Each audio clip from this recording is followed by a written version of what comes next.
Hello everyone, Larry Satchwell here. Down in the shop, I haven't been here for a while, but I've got a project I want to work on. A few years ago, my good friend JM, who lives near Nashville, uh, I've tried to visit him once a year, but with COVID, we were gone a few years.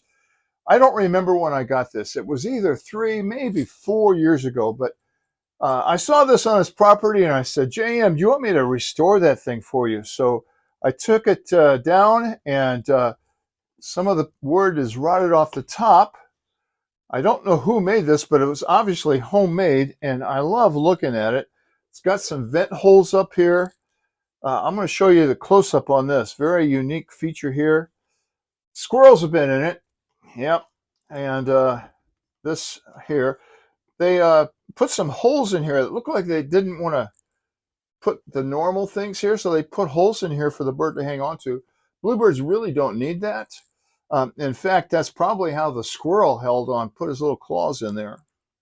The paint on it's not bad. I wouldn't be surprised if it's full of lead, but I've got to address that, and I want to look inside. It's got a pin here. It's really stuck. Let me get a tool.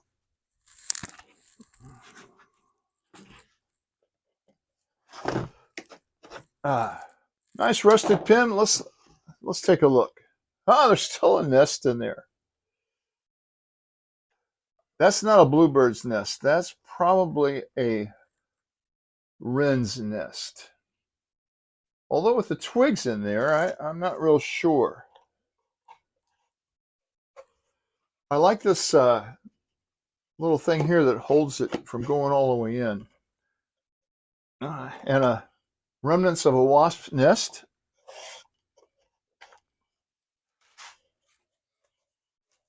Let me get you a close-up here. I'm not real sure why these are in here or how he made them or she made them, but it's quite unique. I see here that there is tar paper or a piece of shingle on here. I like that. I'm going to leave that there. No reason to get that, but I need to get the top off of here. Shouldn't be too hard. I think it's pretty rotten, but I don't want to break that shingle if I can help it. There we go.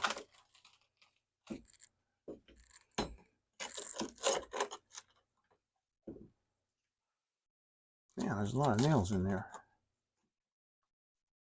Probably one of the reasons it rotted. So many ways for water to get in there.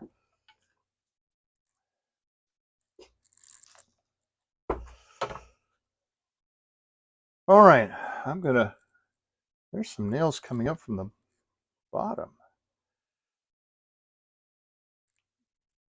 I'm gonna get a dust mask, and then I can address this hole here. I think I have some ideas. Then you get a dust mask and get those nails out of there. I'm going to try to pull them out at first, but they're so rusted they'll probably break. Huh? Yeah, it did break, but it also started coming.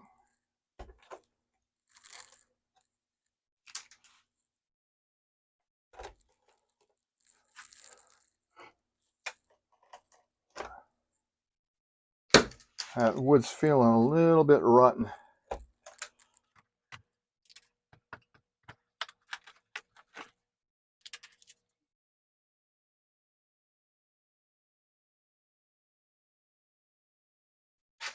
Well, that wasn't too hard. This shingle's not in great shape, but I'm going to try to leave as much of this intact as I can to honor the original builder of it.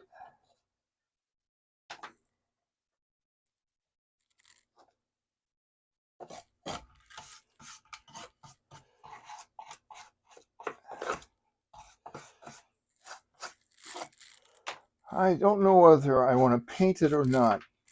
I did notice he also put those holes on the inside. Great idea. The baby birds do need that to climb up. All right, now that I have that, I think I'll do some cleanup right here.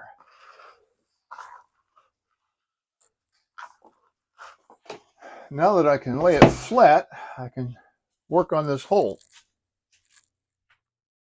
What I'm going to do here is put a little piece of paper over that, borrow one of the grandkids' crayons, and see if I can get an outline of that hole.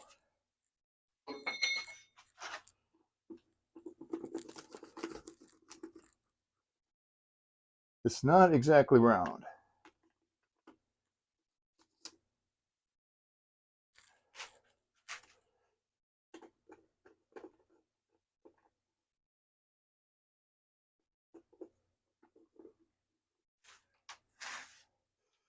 Then I can borrow one of their scissors and trace around that hole.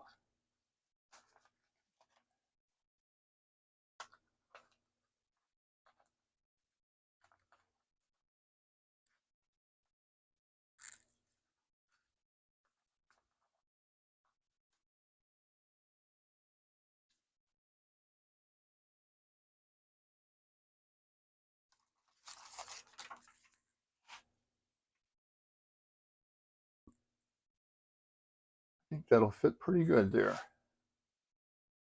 Might be a little big.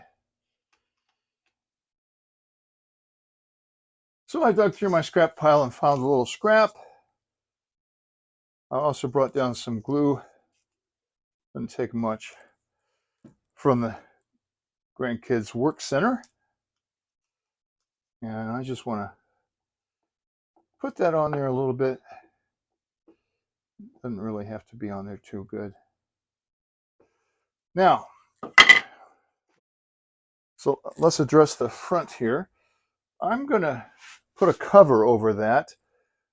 It also helps exclude the squirrels, and it does no harm. The bluebirds can get in there without any problem. I also,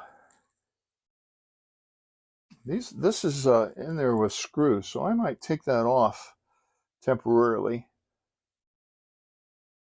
and maybe even enlarge this hole. I'll have to get my Peterson plans out because I don't remember exactly what this is supposed to be. Go do that. So I took a quick time out, looked it up on Google. This should be 1 3/8 by 2 1/4. So this hole is 2 inches by 1.5 inches. So it's okay to enlarge this hole a little bit, and then I'll make that front that'll cover this, that 1 3/8 by 2 1/4. I found one of my old pieces of cypress. I think I'll just put that on the front there. I just went over the drill press and drilled these holes. There's nothing more boring than watching someone drill holes. A dad joke. So I cut out the center there. We'll just clean it up a little bit with a rasp.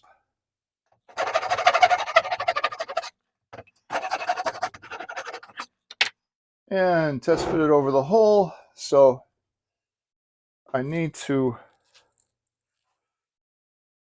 clean this out a little bit.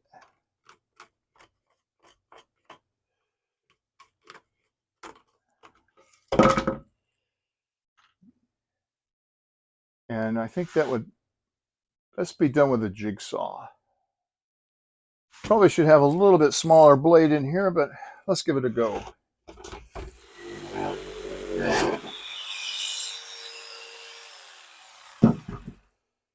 Well, Larry, that was a mistake. So I should have taken the lid off. Blew through this little thing, but I really like that, so I'm going to have to replace that. So let's go ahead and take this door off. Yeah, that's coming out of there pretty easily. I try to take shortcuts. This is an old drywall screw. So that's probably, those came out in the, I started seeing them, I started noticing them in the late 70s. So this is probably about when that was made. All right, I'm going to go ahead and finish cutting that out. So that'll fit on there really well. Cut this piece off. So by taking the door off, I can also attach the new entrance from the back side, and nothing will show. Well, that didn't take long. To look through my scraps, I found this piece of white oak. And white oak is a great outdoor wood. That'll go right back there. All right, let's get this attached here. I am on a short time frame here because I'm leaving in a couple hours to go to Nashville for Highland Games, and I'll be staying with JM on my way home. All right, let's address this hole. I'm going to go over to the bandsaw and cut this circle out and see how close it is. First test fit, not bad, still pretty big. Part of the problem is that this is on an angle. If I knew there weren't any nails in here, I might try a Forstner bit, but I'm not sure about the nails. I think that goes right there. I'm going to turn my my bandsaw on a little bit of an angle and try to make this so it's will funnel down in there. So that's what I mean. I really don't have time to take the camera over there and set it up and everything. That's going to work. That's going to work. All right. I think I can take a little bit more off. Oh, yeah. All right. Let me get some glue. So to address this hole, I'm going to take it over to my drill press and drill a 3/4 inch hole in there for this 3/4 inch dowel. Pretty tight fit, so we'll measure that. Take it over to the bandsaw. Well, I believe I mentioned I'm in a time crunch, so I'm going to use this Titebond 2, which is water resistant, and I'm going to put some dabs of it right here. And then I'm going to use some instant glue, some CA glue. Yeah, if there's some in here. There we go. No, we don't. Ah, there we go. In between there, and that way I don't have to clamp this. And I think that'll work. If I can find the orientation. There we go. Hold that in there for a couple of seconds. And then I'll do the same thing here. Little dab there. Little dab there.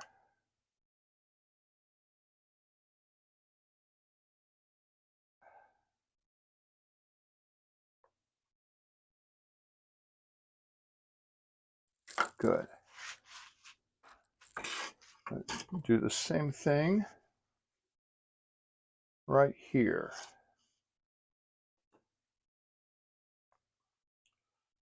I'll put the glue here. I'm also going to tack this from the inside.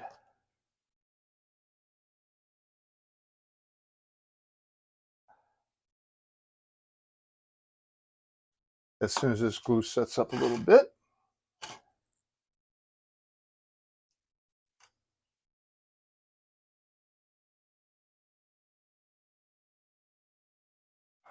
All right, the glue's set up here, so I'm going to put in just a couple of screws. I don't want to split this wood.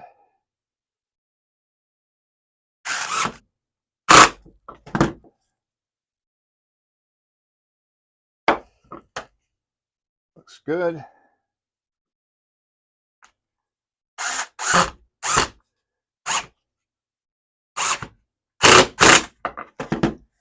It didn't split. If I weren't in a time crunch, I would go ahead and pre-drill those. I've got this clamped down, so I'm going to give this a quick hit with my belt sander.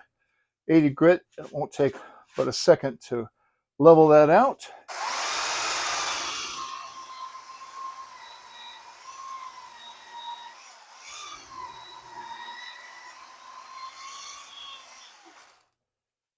And here's to hoping there's no lead in this paint.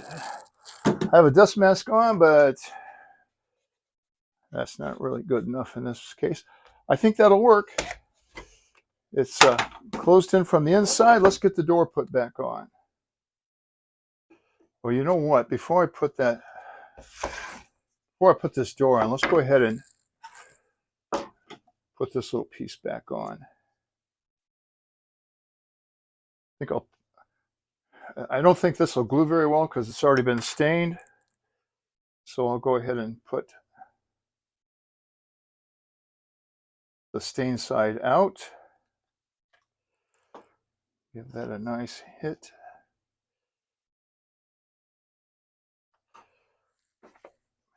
Make sure it's 3/4 of an inch on each side. And this piece is actually a little bit thicker than the old one, but I like the concept. I'm gonna try to put those same screws back in here. So I'm gonna drill a little pilot hole.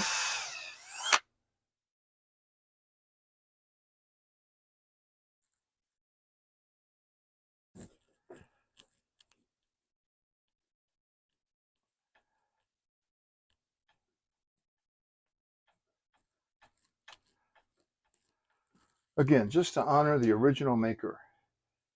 Whoever it was did a really good job on this house. I like it a lot. Peterson style house. It's one of my favorites. It's a little bit small. But it's that style. But it is much smaller than what the Peterson plans call for.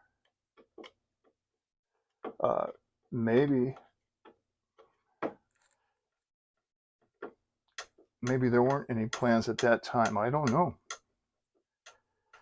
Okay, now we can put that lid on. I guess I should call it the door. I'm going to use the original holes. Should be somewhere in there. There we go.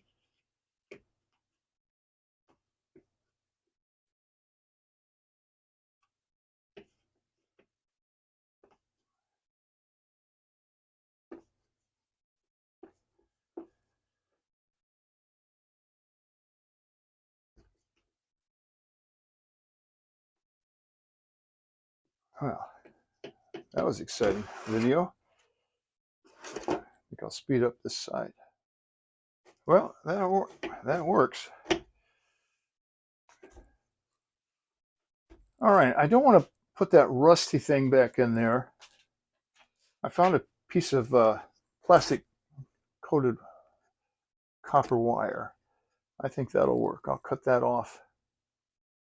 Yeah, I like that. So now for the top. This is a piece of cypress that when we first moved into this house, there wasn't a vanity in our only bathroom at that time. And I built a vanity with a sink, and we have since replaced it with a pedestal sink. And we have 2.5 more bathrooms since then with 6 kids growing up in here. So I'm going to recycle this. This piece of wood is, well, we've lived in this house 40 years. It's probably at least that old. It's not great size, but it's big enough. So let's do it. It has a little rabbit here. I never know. Yeah, there's a rabbit. I'm going to leave it on there. No sense taking it off. Let's attach it. I went ahead and put some construction adhesive on there. This upside down and flip this baby over.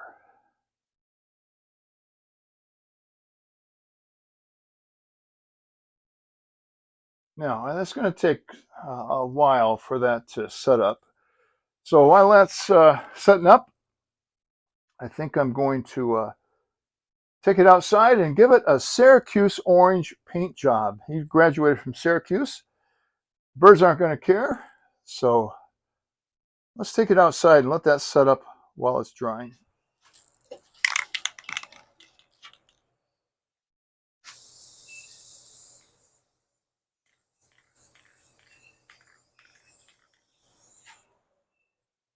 Well, that'll dry pretty quickly. I'm not seeing him until Sunday. I can give this a couple of coats at the hotel if I need to. So the next time you'll see this is when I'm presenting it back to JM.